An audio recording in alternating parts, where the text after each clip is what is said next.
Hello everyone. आज हम class 10th का चैप्टर 3 स्टार्ट कर रहे हैं, linear equation two variable.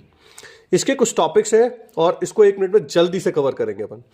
Graphical method क्या होता है कि अगर x plus y equal to एक इक्वेशन दे रखी है तो यहां से x निकालिए और y की वैल्यू अलग अलग लीजिए। जैसे x0 लिया तो y आ जाएगा 0, x1 लिया तो y आ जाएगा -1। इस तरह से वैल्यू को लेके ग्राफ पे रिप्रेजेंट कीजिए, इसको कहते हैं ग्राफिकल मेथड। किसी भी लीनियर इक्वेशन की जनरल फॉर्म क्या होती है वो देखिए, वो होती है a1x plus b1y plus c1 equal to 0। ऐसे ही अगर मैं सेकंड इक्वेशन को रिप्रेजेंट करूं तो a2x plus b2y plus c2 equal to 0। ये जनरल फॉर्म्स होती हैं लीनियर इक्वेशन की।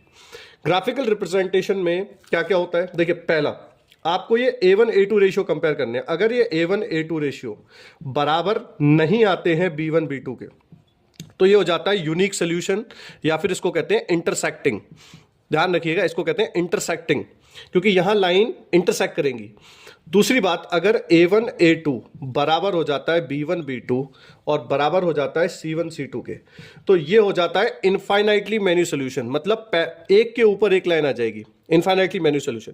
एक और कॉन्सेप्ट रहता है इसमें, उसको मैं यहां रिप्रेजेंट कर देता हूं कि अगर a1 a2 बराबर आ रहा है b1 b2 के लेकिन नहीं आ रहा है c1 c2 के तो यहां आएंगी पैरेलल लाइंस। ध्यान रखिएगा, यहां आएंगी पैरेलल लाइंस, यहां पे लाइन इंटरसेक्ट नहीं करती।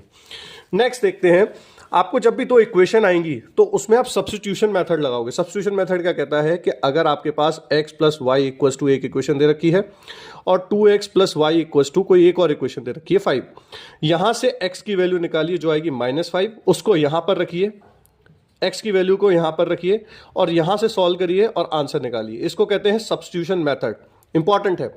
लास्ट मेथड आता है आपका एलिमिनेशन मेथड।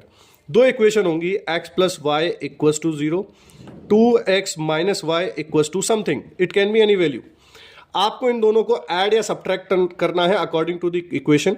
जैसे आप इसको सॉल्व करते हैं, इसको ऐड करते हैं तो ये 3x इक्वल टू 5 आ जाएगा और यहां से x की वैल्यू आ जाएगी x इक्वल टू 5/3।